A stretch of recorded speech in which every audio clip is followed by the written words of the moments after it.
नमस्कार दोस्तों, स्वागत है आपका हमारे YouTube चैनल इजी कैम में। सह संयोजक यौगिक के इस लेक्चर में आज हम लोग पढ़ेंगे क्रिस्टल क्षेत्र सिद्धांत के बारे में। जैसा कि आप सभी लोग जानते हैं, इसके पहले लेक्चर में हम लोग पढ़ रहे थे उप सह संयोजक यौगिकों में बंधता, जिसका एक सिद्धांत आपको बताया गया था। अब इसमें हम लोग दूसरा सिद्धांत यानी कि क्रिस्टल क्षेत्र सिद्धांत के बारे में पढ़ेंगे। क्रिस्टल फील्ड थ्योरी, इसे बोलते हैं क्रिस्टल फील्ड थ्योरी, शॉर्ट में बोला जाता है CFT। इसके बारे में आज हम लोग यहाँ पर पढ़ेंगे। तो इसके बारे में आप लोग याद रखिएगा, इस सिद्धांत को जो है एच बैथे नामक वैज्ञानिक ने प्रस्तुत किया था। तो ये आप लोग याद रखिएगा, एच बैथे नामक वैज्ञानिक ने जो है इस सिद्धांत को प्रस्तुत किया था। तो इस सिद्धांत के लिए आप लोग याद रखिएगा, जैसे कि मान लीजिए कोई यहाँ पर उप सह संयोजक यौगिक है, यहाँ पर दिया गया है Fe, इसके बाद यहाँ पर हो जाएगा CN6, यहाँ पर दिया गया 4-। तो इसमें ध्यान दीजिए, ये जो है इसे हम लोग बोलते हैं केंद्रीय धातु परमाणु, और ये यहाँ पर होता है लिगैंड। इनके बारे में आपको पहले ही बताया गया, ये होता है केंद्रीय धातु परमाणु और ये यहाँ पर होता है लिगैंड। तो यहाँ पर इस सिद्धांत के अनुसार आप बता सकते हैं इसमें कि जब केंद्रीय धातु परमाणु लिगैंड के संपर्क में आता है, ध्यान दीजिए, जब बताएंगे इसमें कि जब केंद्रीय धातु परमाणु जो है वो लिगैंड के संपर्क में आता है, तो केंद्रीय धातु परमाणु के जो समान ऊर्जा वाले डी कक्षक, याद रखिएगा, केंद्रीय धातु परमाणु जो है इसके समान ऊर्जा वाले डी कक्षक, या फिर जिन्हें हम लोग बोलते हैं समभ्रंश कक्षक, याद रखिएगा, इन्हें बोला जाता है समभ्रंश कक्षक होते हैं। ये जो है असमान ऊर्जा वाले दो प्रकार के कक्षों में टूट जाते हैं। याद रखिएगा यहाँ पर कि जो केंद्रीय धातु परमाणु है, जब ये लिगैंड के संपर्क में आता है, तो केंद्रीय धातु परमाणु के जो है समान ऊर्जा वाले डी कक्षक या फिर समभ्रंश कक्षक जो है, ये जो है यहाँ पर असमान ऊर्जा वाले दो प्रकार के कक्षों में टूट जाते हैं, यानी कि स्प्लिट हो जाते हैं। इससे हम लोग बोलते हैं विपाटित होना, टूटना यानी कि विपाटित होना, यहाँ पर इनका जो है विपाटन हो जाता है। तो इससे ही हम लोग बोलते हैं यहाँ पर विपाटित होना, यानी कि कक्षक जो है यहाँ पर दो कक्षकों में विपाटित हो जाते हैं। पहले इनकी ऊर्जा जो है समान थी, अब इसके बाद ये असमान ऊर्जा के कक्षकों में जो है यहाँ पर विपाटित हो जाएंगे। जब यहाँ पर इन कक्षकों का विपाटन हो जाएगा, तो आप बता सकते हैं कि डी कक्षकों का जो ये विपाटन है, ये संकुलों की ज्यामिति पर निर्भर करता है। यहाँ पर जो इन कक्षकों का विपाटन हुआ है, ये जो है संकुलों की ज्यामिति पर निर्भर करता है। इसके अलावा आप लोग याद रखिएगा इसमें कि डी कक्षकों का जो विपाटन है जिन दो समूहों में होता है, यानी कि यहाँ पर ये जो समान ऊर्जा वाले कक्षक थे, ये दो प्रकार के ऊर्जा कक्षकों में टूट जाते हैं। तो जिन कक्षकों में यहाँ पर इनका विपाटन होता है, उनमें से एक को हम लोग बोलते हैं T2G और दूसरे को बोलते हैं EG कक्षक। याद रखिएगा, एक को बोला जाता है T2G और दूसरे को बोलते हैं यहाँ पर EG। ये यहाँ पर जो है इन कक्षकों के संकेत हैं। तो यहाँ पर जो है उन्हें हम लोग T2G और EG कक्षक कहते हैं। और इनके बीच का जो ऊर्जा अंतर होता है, याद रखिएगा, इन दोनों कक्षकों के बीच का जो ऊर्जा अंतर होता है उसे हम लोग लिखते हैं 10 DQ का मतलब होता है डिफरेंशियल क्वांटा। याद रखिएगा, डिफरेंशियल क्वांटा, यहाँ पर 10 DQ, या फिर इसे आप लिख सकते हैं यहाँ पर 10 डेल्टा करके भी लिख सकते हैं। तो ये आप लोग याद रखिएगा यहाँ पर कि इनके बीच का जो ऊर्जा अंतर है वो यहाँ पर 10 DQ होता है, या फिर इसे हम लोग 10 डेल्टा भी लिख सकते हैं। और इस ऊर्जा अंतर को हम लोग क्रिस्टल क्षेत्र विपाटन ऊर्जा भी कहते हैं। याद रखिएगा, इसे हम लोग क्रिस्टल क्षेत्र विपाटन ऊर्जा भी कहते हैं। यहाँ पर जो डी कक्षक होते हैं, इनका विपाटन जो है यहाँ पर दो प्रकार से होता है, एक अष्टफल के संकुलों में और दूसरा होता है चतुष्फल के संकुलों में। तो वही यहाँ पर ध्यान दीजिए, इसमें बताया गया कि इस सिद्धांत को जो है एच बैथे नामक वैज्ञानिक ने प्रस्तुत किया था। इस सिद्धांत के अनुसार आप बता सकते हैं कि धातु लिगैंड जो है वो आबंध आयनिक होते हैं, जो केवल धातु आयन तथा लिगैंड के मध्य स्थिर विद्युत क्रियाओं के द्वारा जो है उत्पन्न होते हैं। इसके अनुसार जो डी उपकोष के पांचों समभ्रंश कक्षकों का जो है लिगैंड के प्रहार द्वारा विपाटन हो जाता है, यानी कि यहाँ पर जो है लिगैंड के द्वारा वो विपाटित हो जाते हैं, यानी कि अलग हो जाते हैं, स्प्लिट हो जाते हैं, जिससे हम लोग क्रिस्टल क्षेत्र विपाटन कहते हैं। वही यहाँ पर लिखा गया है कि जिसे क्रिस्टल क्षेत्र विपाटन कहा जाता है। ये आपको बताया गया था। यह विपाटन जो है क्रिस्टल क्षेत्र की प्रकृति पर निर्भर करता है, जो कि दो प्रकार के होते हैं। अब इसमें ध्यान दीजिए, इसमें पहला है अष्टफलकीय संकुलों का जो है क्रिस्टल क्षेत्र विपाटन। अब इसके लिए ध्यान दीजिए, मान लीजिए यहाँ पर ध्यान दीजिए, ये यहाँ पर समान ऊर्जा के डी कक्षक दिए गए हैं। डी में जो है 5 कक्षक होते हैं। इस प्रकार यहाँ पर ध्यान दीजिए 1 2 3 4 5, ये यहाँ पर जो है समान ऊर्जा के डी कक्षक दिए गए हैं। इस प्रकार से यहाँ पर ई यानी कि उनकी ऊर्जा जो है बढ़ती है। यहाँ पर आप बता सकते हैं कि ये जो है समान ऊर्जा के डी कक्षक हैं, समान ऊर्जा के डी कक्षक हैं, और इनकी ऊर्जा मान लीजिए यहाँ पर इस प्रकार से है। तो आपको बताया गया यहाँ पर कि जब डी कक्षक यानी कि जो केंद्रीय धातु परमाणु के डी कक्षक होते हैं, जब ये लिगैंड के संपर्क में आते हैं तो ये यहाँ पर विपाटित हो जाते हैं। तो जब यहाँ पर ये लिगैंड के संपर्क में आएंगे तो यहाँ पर इसके 2 कक्षक जो है इस प्रकार से अलग हो जाएंगे, यानी कि ऊपर चले जाएंगे, और बाकी के जो 3 कक्षक हैं वो इस प्रकार से यहाँ पर नीचे आएंगे, यानी कि ये जो है 2 भागों में यहाँ पर स्प्लिट हो जाएंगे। यहाँ पर 2 कक्षक अलग चले जाएंगे ऊपर की ओर, और यहाँ पर 3 कक्षक जो है ये नीचे की ओर आ जाएंगे।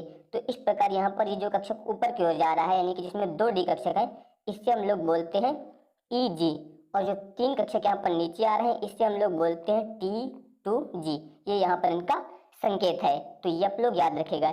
यहाँ पर ये जो पहला डी कक्षक है इससे आप बता सकते हैं ये जो है DX² Y², और जो दूसरा होगा इसके बारे में बताएंगे तो DZ²। इसी प्रकार अगर आप यहाँ पर बता सकते हैं तो यहाँ पर आप बताएंगे तो ये हो जाएगा DXY, ये वाला होगा DYZ, और ये होगा यहाँ पर DZX। इस प्रकार से आप बता सकते हैं। तो ये दोनों जो है यहाँ पर असमान ऊर्जा वाले डी कक्षक हैं। आप यहाँ पर लिखेंगे असमान ऊर्जा वाले डी कक्षक, इस प्रकार से। तो यहाँ पर याद रखिएगा जब लिगैंड इसके संपर्क में आएगा तो वहां पर जो है वो इन 2 कक्षकों पर अधिक प्रतिकर्षण बल लगाएगा। जब इन पर अधिक प्रतिकर्षण बल लगाएगा तो यहाँ पर जो है ये अधिक ऊर्जा के कारण ऊपर चले जाएंगे, यानी कि इनकी ऊर्जा यहाँ पर अधिक हो जाएगी, क्योंकि अब इनकी ऊर्जा यहाँ पर अलग अलग है, इसलिए लिखा गया है असमान ऊर्जा वाले डी कक्षक। तो यहाँ पर जब लिगैंड इसके संपर्क में आएगा तो इसमें यहाँ पर जो 2 कक्षक थे इन पर ये जो है अधिक प्रतिकर्षण बल लगाएगा, जिसके कारण ये जो है अधिक ऊर्जा यहाँ पर प्राप्त होगी, यानी कि यहाँ पर जो ऊर्जा का डिफरेंस होगा इस वाले भाग का ऊपर का, ये होता है 6DQ, और जो ये वाला यहाँ पर अंतर होगा ये होगा यहाँ पर 4DQ, क्योंकि आपको बताया गया था कि कुल ऊर्जा का जो अंतर होता है वो 10DQ होता है, यानी कि यहाँ पर जो कुल ऊर्जा का अंतर होगा यहाँ पर वो होगा 10DQ, जिससे आप डेल्टा भी लिख सकते थे। इसलिए यहाँ पर इस भाग की जो ऊर्जा होगी वो 6DQ, और इस भाग की ऊर्जा को आप लिखेंगे 4DQ। यहाँ पर ये याद रखिएगा, यहाँ पर आप इस ऊर्जा के कारण यहाँ पर ये जो है 2 असमान ऊर्जा वाले भागों में स्प्लिट हो जाएंगे, ये समान ऊर्जा के डी कक्षक। आपको यहाँ पर याद रखेगा कि जो 2 कक्षक थे इन पर लिगैंड जो है अधिकतम यहाँ पर प्रतिकर्षण बल लगाएगा, इसलिए यहाँ पर ये 2 जो है ऊपर की ओर चले जाएंगे, क्योंकि इनकी ऊर्जा यहाँ पर अधिकतम होती है, और यहाँ पर ध्यान दीजिए इन पर ऊर्जा कम होगी, इसलिए ये यहाँ पर नीचे की ओर आ गए हैं। तो इस प्रकार से जो है आप यहाँ पर अष्टफल के संकुलों का क्रिस्टल क्षेत्र विपाटन कर सकते हैं। इस प्रकार से यहाँ पर ध्यान दीजिए जो अष्टफल के संकुल होते हैं इनके बारे में, जैसे कि मान लीजिए ये केंद्रीय धातु परमाणु है तो इसमें जो बांड बनाएंगे इस प्रकार से होते हैं। ध्यान दीजिए ये, तो यहाँ पर जो अष्टफल की संरचना बनाते हैं वो हम लोग इस प्रकार से बनाते हैं, इसके बारे में आपको पहले से बताया गया। तो यहाँ पर ध्यान दीजिए, तो इस प्रकार यहाँ पर ये जो है इसके 4 फलक हो जाएंगे। इसी प्रकार से नीचे भी आप 4 फलक बना सकते हैं, इसके बारे में आपको पहले से बताया गया। तो यहाँ पर जो इसके ये वाले भाग होते हैं इन पर जो है अधिक प्रतिकर्षण बल लगता है, इसलिए यहाँ पर इनकी ऊर्जा जो है वो अधिकतम होती है, इसीलिए यहाँ पर ये 2 कक्षक जो है इसके अलग हो जाते हैं, बाकी की ये 3 कक्षक जो है नीचे की ओर आ जाते हैं। अब इसके बाद जो इसका दूसरा होगा यानी कि चतुष्फल के संकुलों के लिए सेम इसी प्रकार से होगा, केवल वहां पर यही क्रिया उल्टा होगी, वहां पर ये 2 कक्षक जो है नीचे की ओर जाएंगे, बाकी के ये 3 कक्षक जो है ऊपर की ओर चले जाएंगे। इस प्रकार से वहां पर विपाटन होगा। तो अब इसके लिए ध्यान दीजिए, तो अब इसके बाद ध्यान दीजिए चतुष्फल की संकुलों का क्रिस्टल क्षेत्र विपाटन। इसमें जैसे कि मान लीजिए यहाँ पर समान ऊर्जा वाले आपको डी कक्षक दिए गए हैं, इस प्रकार से यहाँ पर 1 2 3 4 5 यहाँ पर इस प्रकार से इनकी ऊर्जा बढ़ती है। ये जो है समान ऊर्जा के डी कक्षक है, समान ऊर्जा के डी कक्षक, इस प्रकार से इनकी एनर्जी यानी कि ऊर्जा है। तो जब यहाँ पर इनका विपाटन होगा तो इस बार जो है चतुष्फल के संकुलों के लिए यहाँ पर ऊपर जो है 3 कक्षक आ जाएंगे और नीचे यहाँ पर 2 कक्षक आ जाएंगे। आपको बताया गया था जिसमें 2 होते हैं उसे हम लोग बोलते हैं EG, और जिसमें 3 होते हैं उसे हम लोग बोलते हैं T2G। इस प्रकार से इसके अलावा आपको बताया गया है जो पहला कक्षक है इसे dxy, दूसरा dyz और तीसरा हो जाएगा dzx। इसी प्रकार इसमें होता है पहला dx² y² और दूसरा होता है dz²। इस प्रकार से आप बता सकते हैं यहाँ पर जो इस भाग की ऊर्जा होगी, यहाँ पर 3 कक्षक है तो इसकी ऊर्जा का अंतर जो होगा यहाँ पर 4dq। इसके अलावा जिस तरफ 2 दिए गए हैं इस तरफ का जो ऊर्जा डिफरेंस होगा वो होगा 6dq। और जो कुल ऊर्जा डिफरेंस होता है इसके बारे में आपको बताया गया, ये होता है 10dq। तो यहाँ पर डाल दीजिए जिस तरफ 2 है उस तरफ 6, यही सेम उसमें भी था, जिस तरफ 2 थे वहां पर 6 था और जिस तरफ 3 थे वहां पर 4 था, 4 डिफरेंशियल क्वांटा। इस प्रकार से आप यहाँ पर बता सकते हैं। ये भी सेम उसी प्रकार से, केवल वही क्रिया यहाँ पर अलग प्रकार से हुई है, उसके विपरीत हुई है। इसमें 2 कक्षक जो है ऊपर जा रहे थे और इसमें 2 कक्षक जो है नीचे जा रहे हैं। इसके मतलब यहाँ पर ध्यान दीजिए, अब की बार जो लिगैंड है वो यहाँ पर इसके 3 कक्षकों पर जो है अधिक प्रतिकर्षण बल लगाएगा। तो यहाँ पर जब 3 कक्षकों पर अधिक प्रतिकर्षण बल लगाएगा तो इनकी ऊर्जा जो है अधिक हो जाएगी और ऊर्जा बढ़ने के कारण जो है ये ऊपर की ओर चले जाएंगे, क्योंकि ऊपर बताया गया आपको ऊर्जा बढ़ती है। तो 3 कक्षकों पर जो अधिक प्रतिकर्षण बल लगाएगा तो ये जो है ऊपर की ओर चले जाएंगे, बाकी ये नीचे की ओर चले जाएंगे। तो इस प्रकार यहाँ पर इन कक्षकों का जो है विपाटन हो जाएगा, यानी कि ये कक्षक जो है स्प्लिट हो जाएंगे। अब इसके बाद यहाँ पर इसका हम लोग अनुप्रयोग पढ़ेंगे, यानी कि क्रिस्टल क्षेत्र सिद्धांत का अनुप्रयोग। इसके लिए ध्यान दीजिए, यहाँ पर रीडिंग है उपसह संयोजक यौगिकों के रंग। इसमें आपको बताया गया है कि क्रिस्टल क्षेत्र सिद्धांत के अनुसार संकुलों में यदि डी कक्षकों के 2 समुच्चयों में ऊर्जा स्तर जो है सामान्यतः कम होता है तो अयुग्मित इलेक्ट्रॉन जो है वो दृश्य क्षेत्र के विकिरणों का कुछ भाग जो है अवशोषित करके आसानी से जो है निम्न ऊर्जा स्तर से उच्च ऊर्जा स्तर पर डी संक्रमण द्वारा जो है यहाँ पर चले जाते हैं। एक बार फिर से ध्यान दीजिए, अयुग्मित इलेक्ट्रॉन जो है वो दृश्य क्षेत्र के विकिरणों का कुछ भाग जो है अवशोषित करके आसानी से जो है निम्न ऊर्जा स्तर से जो है उच्च ऊर्जा स्तर पर डी संक्रमण द्वारा जो है चले जाते हैं। इसके परिणाम स्वरूप संकुल का वह रंग दिखाई देता है जो उसके द्वारा अवशोषित रंग का पूरक होता है, यानी कि यहाँ पर जो रंग वो अवशोषित कर सकता है उस रंग का जो पूरक रंग होगा वो यहाँ पर दिखाई देगा आपको। ये आप लोग याद रखिएगा। जैसे कि मान लीजिए आप यहाँ पर ध्यान दीजिए, जैसे कि यहाँ पर हम लोग लिख देते हैं उपसह संयोजक यौगिक, उपसह संयोजक यौगिक, ये हो गया। यहाँ पर अवशोषित प्रकाश या रंग बोल सकते हैं आप, अवशोषित प्रकाश या फिर आप अवशोषित रंग बोल सकते हैं। इसके बाद फिर यहाँ पर उप सह संयोजक यौगिक का रंग। तो अब ध्यान दीजिए, जैसे कि मान लीजिए यहाँ पर हम लोग एक उप सह संयोजक यौगिक ले लेते हैं, कोई CONH3 का होल 5 Cl और इस पर जो है +2 आवेश है। यहाँ पर ये जो प्रकाश अवशोषित करेगा ये पीला प्रकाश जो है यहाँ पर अवशोषित करता है। तो अगर ये पीला प्रकाश अवशोषित करता है तो पीले का यहाँ पर पूरक रंग कौन सा होता है, वो होता है बैंगनी, यानी कि यहाँ पर फिर उपसह संयोजक यौगिक का रंग कैसा हो जाएगा, बैंगनी हो जाएगा, यानी कि वो यहाँ पर जो है बैंगनी रंग का दिखाई देगा, क्योंकि पीले का यहाँ पर पूरक रंग कौन सा होता है, बैंगनी, इसलिए वो बैंगनी रंग का दिखाई देगा। इसी प्रकार जैसे कि मान लीजिए दूसरा ले लेते हैं हम लोग, यहाँ पर CO यहाँ पर हो जाएगा NH3 का होल 5, इसके बाद H2O, इस पर यहाँ पर 3 पॉजिटिव चार्ज है।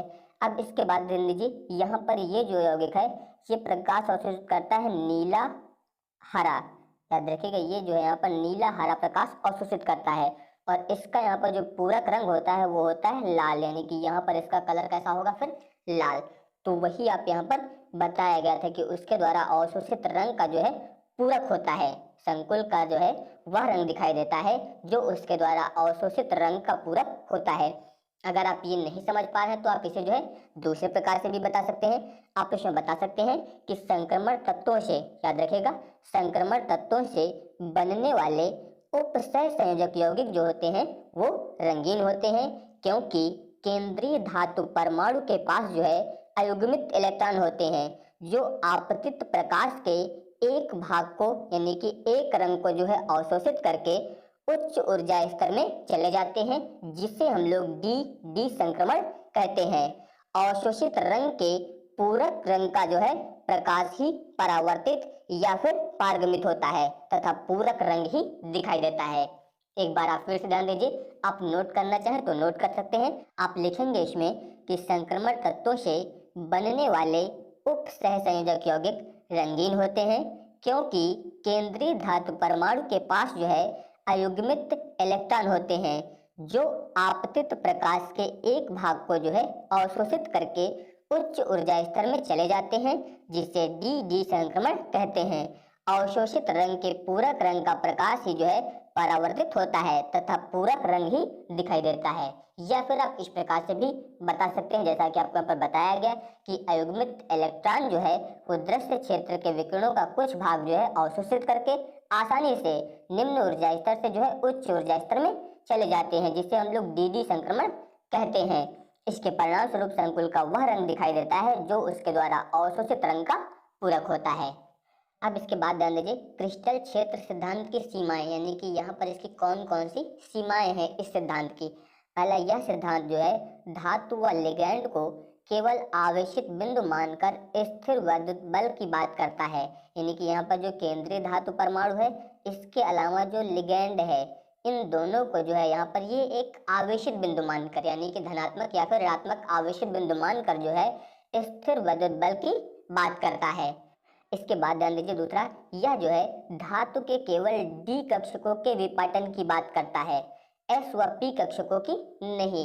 यानी कि यहाँ पर जो है एस व पी कक्षक जो दिए गए हैं, क्या इन पर प्रतिकर्षण बल नहीं लगता है जब लिगैंड इनके संपर्क में आता है?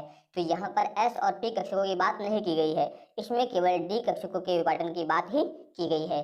इसके अलावा तीसरा इसमें है लिगैंड्स के विपाटन की व्याख्या नहीं की गई है, यानी कि जो लिगैंड्स हैं इनके विपाटन की यहाँ पर कोई व्याख्या नहीं की गई है। इसके अलावा यह सिद्धांत जो है वो संकुलों में जो है पाई आबंधों को नहीं समझाता है, यानी कि पाई बंध के बारे में कुछ भी नहीं बताता है। इसके अलावा लिगैंड को महत्व नहीं देता है, यानी कि ये सिद्धांत जो है लिगैंड को कोई महत्व नहीं देता है। तो ये जो है यहाँ पर इसकी कुछ सीमाएं हैं। तो बाकी के टॉपिक मैं आप लोगों को नेक्स्ट वीडियो में बताऊंगा। अगर आप सभी को ये वीडियो पसंद आया हो तो इस वीडियो को लाइक, शेयर और चैनल को सब्सक्राइब जरूर करिएगा। धन्यवाद।